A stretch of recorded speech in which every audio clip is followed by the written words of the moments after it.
नमस्कार विद्यार्थियों। पिछला वीडियो हमने विसर्ग संधि का ही देखा था। आज के वीडियो में हम उससे आगे की चर्चा करेंगे। पिछले वीडियो में हमने विसर्जनीय स वाशरी हशी च सूत्र अतोरोर प्लुताद प्लुते अति और साथ में ससदृशो रू सूत्र पढ़ा था।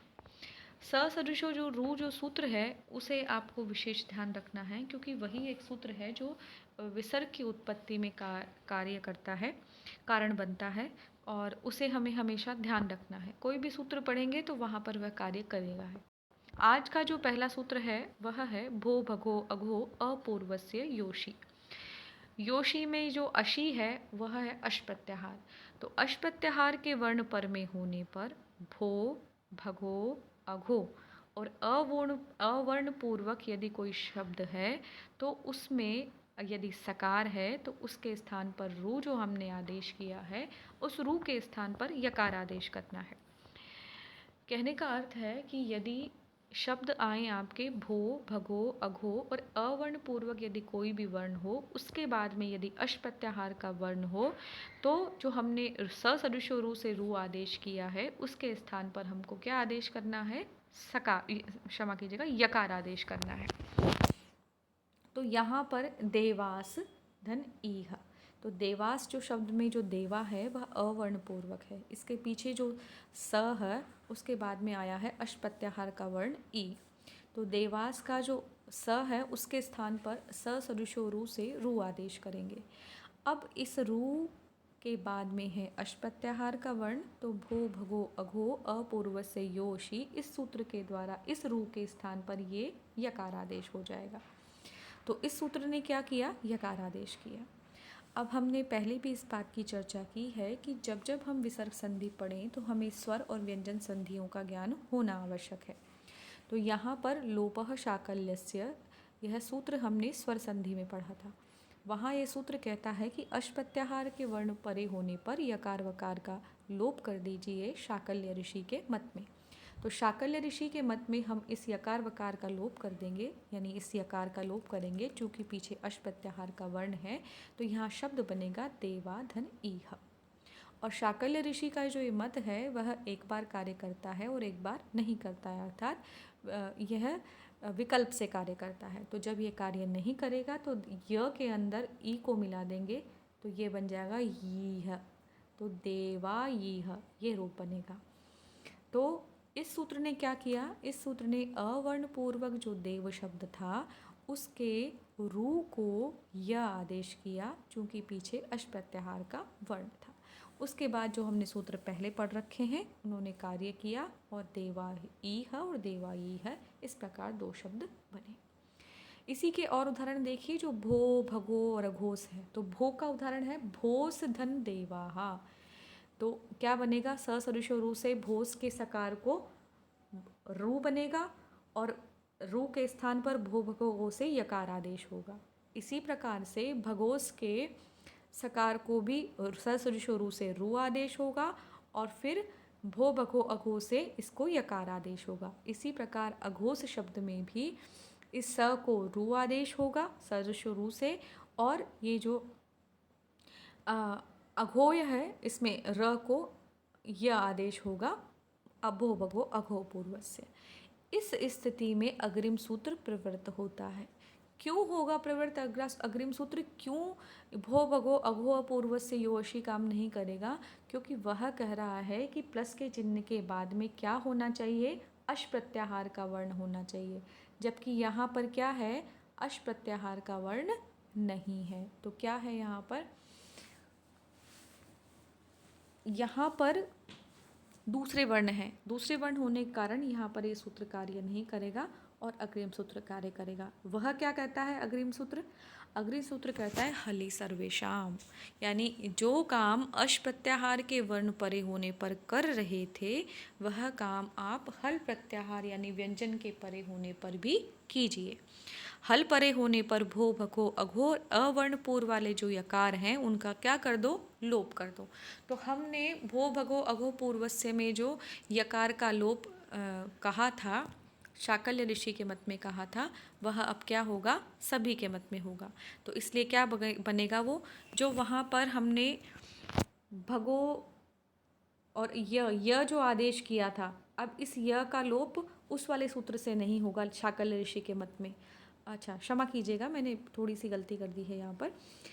हमको यहाँ पर भो भगो अघो पूर्व से योशी से तो हमको यहाँ पर यकार आदेश हो जाएगा, लेकिन यकार आदेश होने के बाद जो लोप कहा गया है वह लोप शाकल्य ऋषि के मत में नहीं हो रहा था, और हलि सर्वेशाम जो सूत्र लगेगा अगला, उस सूत्र से यहाँ पर यकार का लोप हो जाएगा और शब्द बनेगा भो देवाहा भगो नमस्ते अघो याही। तो आप हमने पिछले और इस सूत्र से क्या है कि भो भगो अघो तीन शब्द तो ये, और अवर्ण पूर्वक यदि कोई शब्द है, पीछे यदि अश प्रत्याहार का वर्ण है, तो रू के स्थान पर हमको यकार आदेश करना है, और हलि सर्वेशाम में सभी के अंदर क्या होगा, उस यकार का लोप हो जाएगा।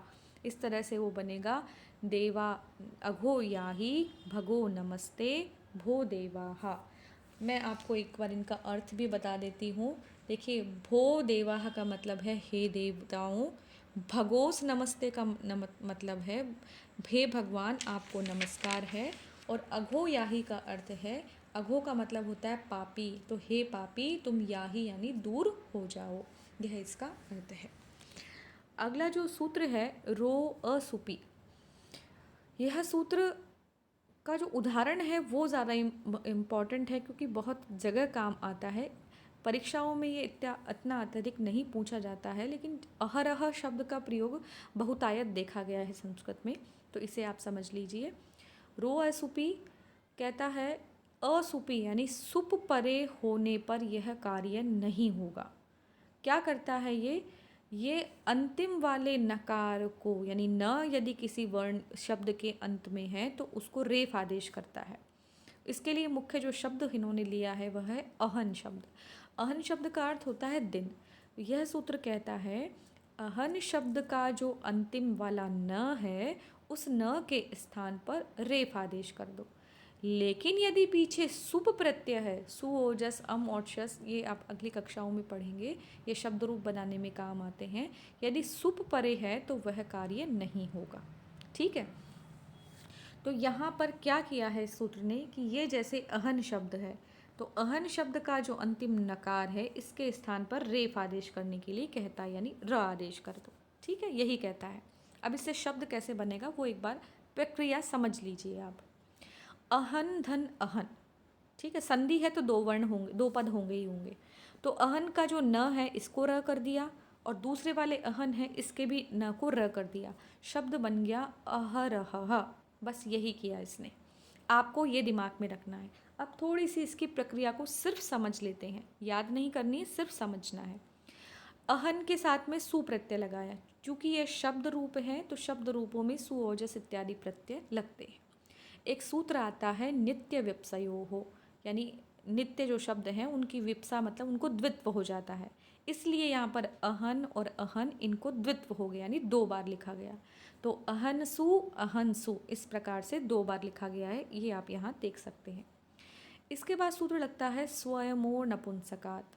तो ये क्या होता है कि ये सु आदि का लुक कर देता है, यानी ये जो सु हैं इनका नपुंसकलिंग अगर ये शब्द हो कोई भी, तो उसमें इन सु इत्यादि का यानी विभक्तियों का लुक कर देता है, इनको हटा देता है। तो इससे हमको हटा दिया। अब एक सूत्र तो ऐसा आता है कि प्रत्यय लोपे प्रत्यय लक्षणम, यानी प्रत्यय का लोप हो जाए तो भी प्रत्यय का लक्षण उपस्थित रहता है। लेकिन न लुमतांगस्य एक सूत्र यह आता है। यह सूत्र क्या कहता है कि जब आपने प्रत्यय का लोप कर दिया है, यानी ये सु इसका लोप जो हमने स्वमो नपुंसकात से कर दिया है, तो एक बार प्रत्यय का लोप होने के बाद में उसके लक्षण का भी निषेध हो जाता है। हम ये सब बातें क्यों कर रहे हैं इस प्रत्यय के लोप की और प्रत्यय के रखने की?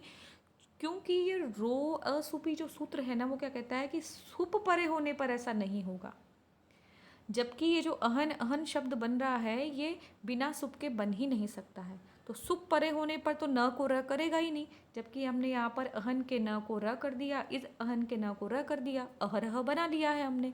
तो अहरह में जो र के बाद में विसर्ग लगाया, यहाँ पे अहरह, इस रेफ को जो विसर्ग किया है, ये इत्यादि की उत्पत्ति कैसे हुई है समझना आवश्यक है। ठीक है, तो न लुमता अंगस से जो सूत्र था अहनसु हमने द्वित्व कर दिया। फिर हमने स्वम और नपुंसकात से इस सु का, जो अहन के बाद सु है, दूसरे अहन के बाद सु है, उन दोनों का लुक कर दिया। तो लुमता अंगस से कहता है कि जिस जिसका आपने लुक कर दिया है उन प्रत्ययों का लक्षण अब हमें दिखाई नहीं देगा, यानी पीछे सुप है वह हमें दिखाई अब नहीं देगा। तो अहरहन ये दूसरा शब्द बना, तो रो एसुपी जो सूत्र है अब वह काम कर जाएगा और न के स्थान पर आप रेफ आदेश कर दो। क्यों काम कर जाएगा रो एसुपी? क्योंकि हमने सु का जो लुक कर दिया वह लक्षण जो प्रत्यय के अब हमें दिखाई नहीं दे रहे हैं, तो अब आप उसके न को र बना दो। ठीक है, और जो अंतिम वाला र है, यानी ये वाला जो र है, ये क्या होगा? खर अवसान यो विसर्जनीय, यानी अवसान परे होने पर रेफ के स्थान पर विसर्ग आदेश कर दो। ऐसा करके ये अहरह शब्द यहाँ पर बन जाएगा। तो हमने क्या किया, अहन शब्दों और अहन शब्द जो दो थे उन दोनों के सुप का लुप करने के बाद में उनके प्रत्ययों का कोई लक्षण दिखाई नहीं देने के कारण रो एसुपी सूत्र से, यानी सुप परे नहीं होने पर नकार को रेफ आदेश कर दिया, और दूसरा वाला जो अहन शब्द है उसके रेफ के स्थान पर जो अंतिम वाला र है उसको क्या बना दिया? विसर्ग बना दिया। इसलिए क्या बना? अह, ये वाले र में अ आके मिल जाएगा, इस वाले र में अ आके मिलेगा, और फिर ह और लास्ट वाला जो र है इसके स्थान पर विसर्ग हो जाएगा। इस प्रकार से क्या बनेगा? अहरह। इसका दूसरा उदाहरण है वह है अहन धन गणः। तो न को क्या बन जाएगा? र। तो अहर गणः, आधा रेफ जो होता है वो अग्रिम शब्द के ऊपर चढ़ जाता है, अहर गणः यानी दिनों का समूह। यहाँ पर भी ऐसा ही किया, अहन धन आम गण धन सु, दिनों का समूह यानी अहन्ना नाम गणः।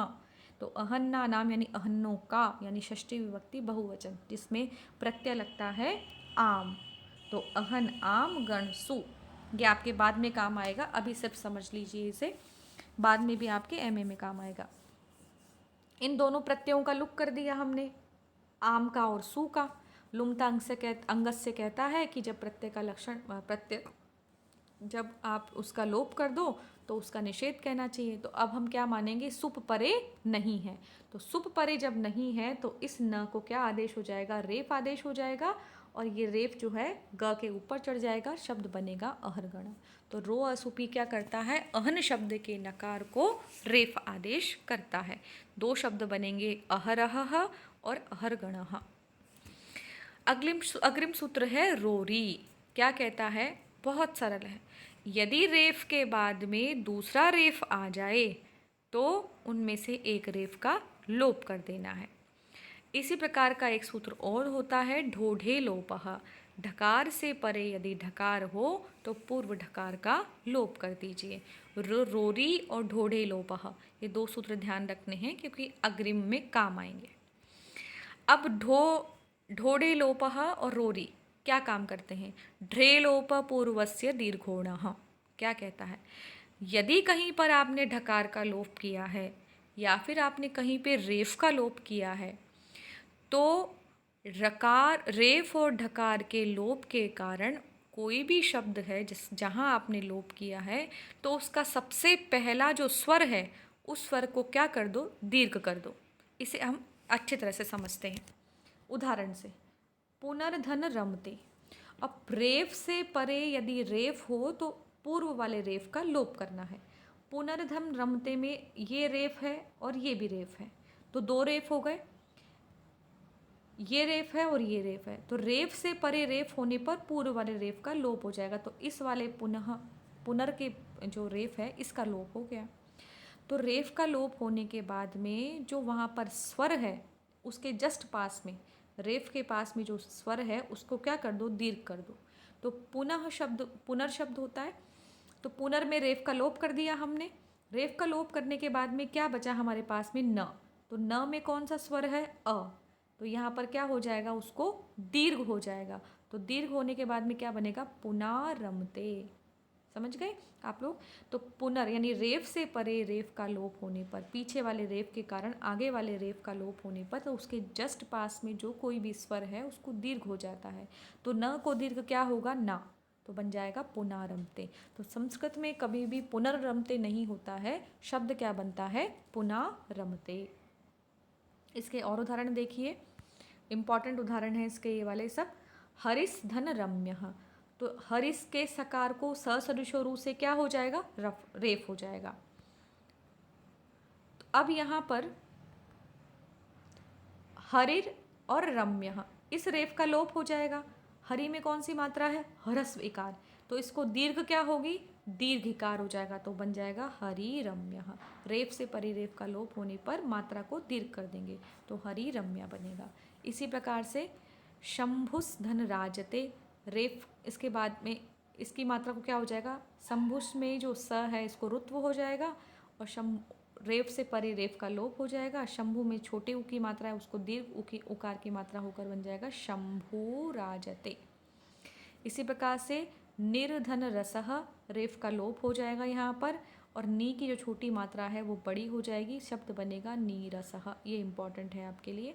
उसी प्रकार से भूपति धन रक्षति, इस वाले सकार को रेफ होगा, रेफ से परे पूर्व वाले रेफ का लोप हो जाएगा, तो भूपति की जो इकार की मात्रा है उसको दीर्घ हो जाएगा, भूपति रक्षति।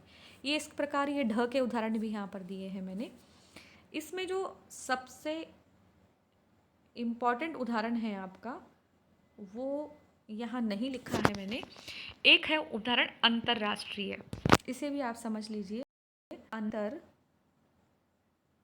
और इसके बाद आता है राष्ट्रीय।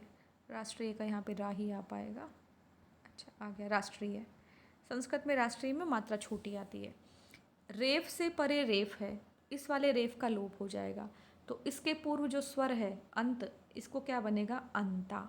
तो संस्कृत में जो शब्द बनता है वह बनता है अंतर्राष्ट्रीय। यही शुद्ध शब्द होता है, अंतर्राष्ट्रीय संस्कृत में शुद्ध शब्द नहीं होता है, क्योंकि रोरी सूत्र से रेफ से परे रेफ का लोप हो जाता है, और पूर्व वाले वर्ण को ढ्रेलोप पूर्वस्य दीर्घोण सूत्र से दीर्घ हो जाता है, तो शब्द बनता है अंतर्राष्ट्रीय, यही शब्द बनता है।